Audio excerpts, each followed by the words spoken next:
Dragonflies, welcome back to another video and hope everyone had an amazing day. If you are new, welcome to my channel.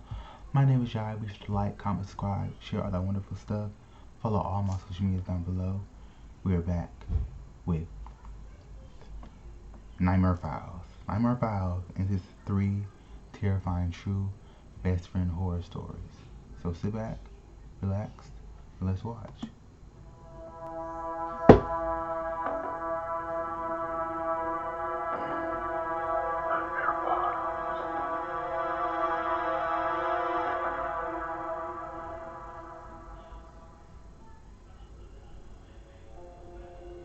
Oh, it was that kind of stuff. Wait, hold on, I want to make sure.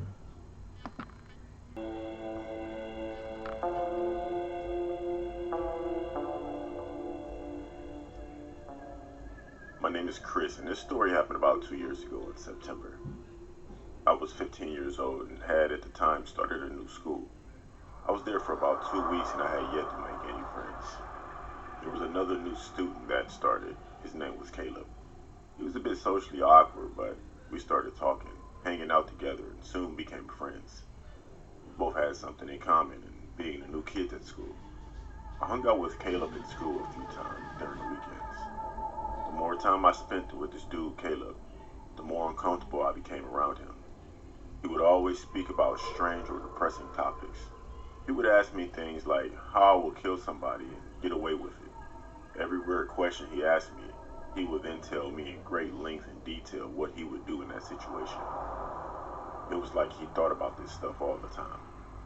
One weekend I went to Caleb's house for a sleepover. When I arrived at Caleb's house, he was home alone. Caleb never spoke about his mom, and he told me that his dad was always working late, and he wouldn't see him until the morning time. So we ordered pizza, played video games, and watched movies until late at night. I remember looking at the time and I saw it was 2:40 a.m. I said I was tired and I told Caleb I wanted to go to sleep. So I went downstairs because I would be sleeping on a fold-out couch and Caleb would be sleeping in his room. It took some time for me to fall asleep because Caleb kept me awake by walking around upstairs and switching the lights on and off. I remember having an awful dream that I was drowning and I felt like I was about to die. I woke up in a panic and Caleb had his hands around my throat. Oh. He was shaking me. I sat up coughing and struggling to breathe. After I sat up, Caleb asked if I was alright and told me that he came downstairs to get a glass of water and saw it looked like I was having a nightmare, so he shook me to wake me up. I told Caleb I was fine and I thanked him for waking me up. Caleb went back upstairs. I was a bit shook up from what just happened, so I didn't fall asleep right away. I eventually calmed down and managed to get back to sleep after about an hour. When I woke up in the morning, I saw Caleb sitting on the couch on the other side of the room, staring at me. He said I should leave because his dad would be home soon. It was an odd way to end our sleepover, I remember thinking to myself. I thought about if Caleb's dad even knew I was even staying over. Either way, I didn't feel welcome anymore, so I did what Caleb said and I left to go home. About 2 days later, someone on Facebook messaged me, saying that they saw that I was friends with Caleb, and they told me that Caleb used to go to their school. He didn't warn me to stay away from him. He said Caleb was accused of killing another student at a sleepover. The case went to court. Caleb was found not guilty due to a lack of motive and evidence, but the school Caleb was at didn't want him there anymore. I wasn't sure if I believed what that random person had told me about Caleb, but I did think about the recent sleepover I had. I thought about if Caleb really was trying to wake me up from a nightmare, or was he trying to kill me in my sleep? Caleb did make me feel uncomfortable at times, but after being told he was accused of killing another student, it kinda made me afraid of him. I decided not to spend so much time with Caleb after that, and only hung out with him in school. About 2 months later, he moved away, and I eventually lost contact with him, until a few years later. I saw something on Facebook about a murder in another town. I saw Caleb's picture and I read about what happened. Caleb managed to get a girlfriend, and one day he went to her house to spend time with her while she was babysitting her brother. While Caleb was there, his girlfriend fell asleep as he played video games with her younger brother. She woke up to a woman screaming. That woman was her mother. Caleb's girlfriend went downstairs, saw her mother on her knees screaming. She then looked over at the game area where her she thought Caleb was there. What she saw was horrifying. Her brother was laying on his back. Blood was everywhere. But that wasn't the worst of it. His head was missing and Caleb wasn't anywhere to be found. They immediately called the cops and Caleb was actually caught roaming the streets with blood all over him, including his mouth. Caleb confessed to killing the little boy, but he also confessed to eating parts of him. One thing that they never found was his head. Caleb doesn't remember. Well, at least that's what he told the police.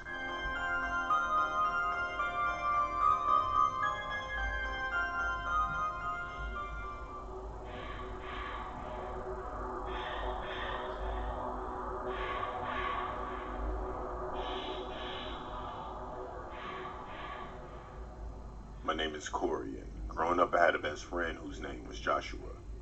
I used to have sleepovers at Joshua's house quite often, and in the warmer months, we would have campouts out in his back garden. What was nice was behind Joshua's back garden was a huge forest where we spent a lot of time exploring and playing. It was Friday and I was with Joshua at his house. His mom said dinner wouldn't be ready for another 45 minutes, so he suggested that we went outside and played with Joshua's new walkie-talkies. So that's what we did until dinner was ready. Later that night, we were in Joshua's treehouse playing board games. His parents had already said goodnight to us. As we were playing board games, I heard a crackling static noise. I asked Joshua what that noise was, and he said it's just a walkie-talkie. He said it's probably Doug. I asked, who the hell is Doug? Joshua told me it was this guy that he met out in the woods, and he seemed really cool. Joshua had given him a walkie-talkie and speak sometimes at night. I asked Joshua if Doug went to our school. He said he didn't think Doug even went to school. Joshua turned up the walkie-talkie and replied to Doug. Now, when I first heard Doug's voice, he didn't sound like no kid. He did not sound our age at all. Doug asked if Joshua wanted to go with him to check out his gaming room. I asked Joshua what he meant by gaming room. He told me that Doug keeps asking him to go to his house with him. Joshua told me that Doug doesn't really take no for an answer and usually has to just turn off the walkie-talkie. He replied back to Doug saying he can't go with him because he's in his treehouse and was about to go to sleep. Joshua then turned off the walkie-talkie.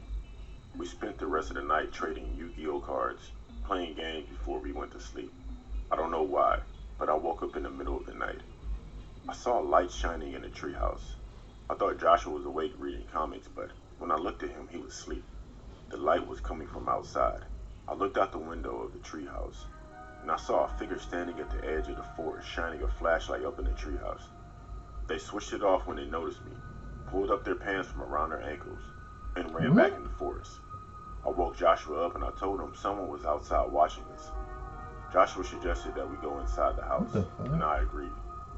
The next morning, we told Joshua's parents that we slept inside the house because I saw someone in the forest. Joshua never told his parents about Doug, and I don't think he had to because Joshua told me he never heard anything else from Doug again after that night. Joshua and I both think that Doug was in the forest watching the treehouse that night.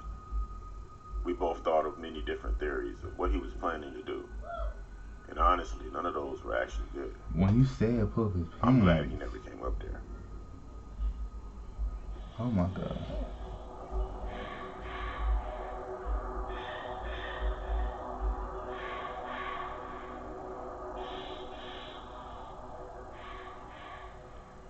I'm Brian. Recently, someone asked me if I believe in the paranormal, or if I've had an experience that I felt was paranormal. I replied saying that I'm not sure if I believe in paranormal or not, but I did have a creepy experience. When I was 9 years old, I had a best friend who lived across the street from me, whose name was Maddie. On Fridays and Saturdays, Maddie and I had this plan where we would stay awake past 11 p.m. That was the time both our parents would usually be asleep. We would look out of each other's windows, and we would use binoculars and flashlights, and we would shine a light to each other's bedroom window, and that would let us know that we're getting on the PlayStation 3 that night, while our parents were sleeping. Listen, 3's a while ago. Neither of us shined a light by 11:30 while ago. That meant we weren't playing the PlayStation that night. It was a Friday night, and I stayed up until around 11:30, and I didn't get a response from Maddie's flashlight. I wasn't really tired, and I had already switched on my PS3, so I thought I would play for a little bit. As I was on the PlayStation, I noticed Maddie had came online. I sent him a message asking him why he didn't respond with his flashlight. Maddie didn't reply. I got up and I shined my flashlight into his room again. I still didn't get a response. I went back on my PS3 and I saw Maddie had replied. The message just said, "Hello." This didn't seem like Maddie at all. I replied back asking if he wanted to play. Maddie replied saying, "Look at my window." I got my binos up and my flashlight and I looked carefully through Maddie's bedroom window. I felt a cold chill when I saw a black tall figure standing in Maddie's window watching me. Always some creepy ass person If this was a in the joke, window or in the or was distance. he just trying to frighten me? I didn't want to talk to Maddie anymore that night, or play the PS3, so I switched everything off and I tried to go to sleep. I found it difficult to fall asleep that night. I kept feeling like if I looked out my window, I would see that figure watching me again. The following Sunday, Maddie called me and asked if I wanted to come outside and play. When I was outside, I asked what was going on with him the previous Friday and if he was playing a joke on me with that tall figure. Maddie looked at me confused and asked what I was talking about. I explained to him what happened and what I saw. He said that he didn't know what I was talking about, as he and his parents were away for the past 2 days, and they just got back that morning. I showed Maddie the messages I received from his account that night. After reading the messages, he looked like he believed me. Maddie then told me that sometimes in the night, his PS3 will turn on and off by itself. There's been times where he was sure that he turned off his PS3 before leaving the house, and when he returned, it was back on again. I don't know if what I saw was paranormal, but it still remains the scariest thing that I've ever seen in my life. It's been hacked by Poltergeist. Poltergeist has hacked your PlayStation. Oh, that was a long outro. Yeah.